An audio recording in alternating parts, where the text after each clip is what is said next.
महाराज अम्बरीश एकादशी का व्रत करते थे और भक्त की महिमा को बढ़ाने के लिए भगवान ने एक लीला की। दुर्वासा ऋषि को महाराज अम्बरीश के द्वार पर भेजा और महाराज अम्बरीश एकादशी का व्रत करके अगले दिन पारण करने ही वाले थे कि इतने में दुर्वासा ऋषि आ गए। और दुर्वासा ऋषि के आगमन पर महाराज अम्बरीश ने कहा कि गुरुवर, मैंने कल एकादशी का व्रत किया था और अब द्वादशी आई है तो मैं व्रत का पारण कर रहा था, इतने में आपका आगमन हो गया, तो पहले आप प्रसाद पा लीजिए, उसके बाद मैं प्रसाद पालूंगा। दुर्वासा ऋषि ने कहा कि राजन, अभी हमें भूख नहीं है, अभी हम स्नान करके आते हैं, उसके बाद हम प्रसाद ग्रहण करेंगे, मेरा इंतजार करो। तो दुर्वासा ऋषि चले गए और आने में उन्हें देर हो गई। तब राज्य के विप्रगण कहने लगे, आचार्यगण कहने लगे, राजन अब द्वादशी भी बीत रही है, त्रयोदशी लगने वाली है, आपका व्रत खंडित हो जाएगा, इसलिए व्रत का पारण कर लो। महाराज अम्बरीश ने कहा कि हे ब्राह्मणों, मैं व्रत का पारण अभी नहीं कर सकता क्योंकि मैंने दुर्वासा ऋषि को भोजन का निमंत्रण दिया है और बिना उन्हें खिलाए मैं कैसे खा सकता हूं राजन, लेकिन व्रत खंडित हो जाएगा, तो इसका कोई और इस समस्या का हल है तो बताए। तब आचार्य लोग कहने लगे, राजन अपनी अंजलि में गंगा जल और तुलसी दल लेकर के व्रत का पारण कर लो, तुम्हारा व्रत खंडित नहीं होगा। हाँ, ये ठीक है। तो राजा अम्बरीश हाथ में गंगा जल और तुलसी दल लेके जैसे ही पारण करने लगे, उसी समय दुर्वासा ऋषि आ गए। और दुर्वासा ऋषि ने देखा कि हमें प्रसाद खिलाए बिना राजा अम्बरीश ने व्रत का पारण कर लिया।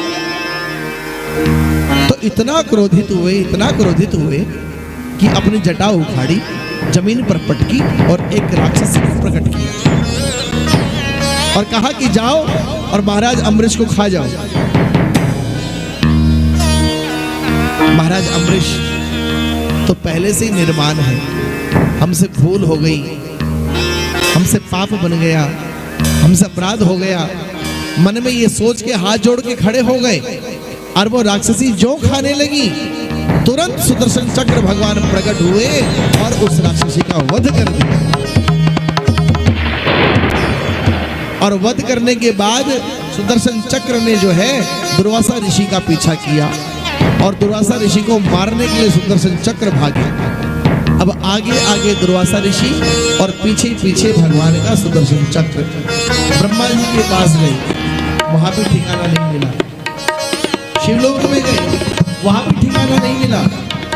सभी लोगों में घूमने के बाद जब विष्णु लोक में गए, तब भगवान विष्णु ने कहा कि हे दुर्वासा जी, हम भी आपको नहीं रख सकते हैं, भक्त का अपराध हम भी माफ नहीं कर सकते, तुम कहाँ जाओ? बोले वहीं जाओ जहां से आप आए हैं, महाराज अम्बरीश ही अब आपकी रक्षा कर सकते हैं। तो दौड़े दौड़े दुर्वासा ऋषि महाराज अम्बरीश के पास पहुंचे और अम्बरीश के चरणों में गिरने लगे।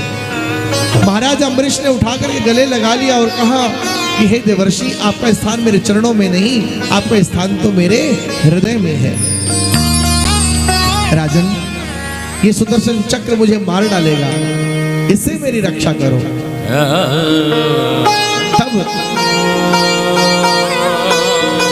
महाराज अम्बरीश ने कहा कि यदि मैं तन मन से भगवान श्री कृष्ण का परम भक्त हूं, तो हे भक्त शिरोमणि सुदर्शन चक्र भगवान, आप शांत हो जाओ।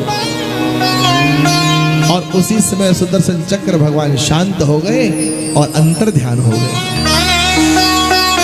तब दुर्वासा ऋषि ने भक्त की बड़ी महिमा गाई कि भगवान से भी ऊपर कोई है तो वो भगवान का भक्त है।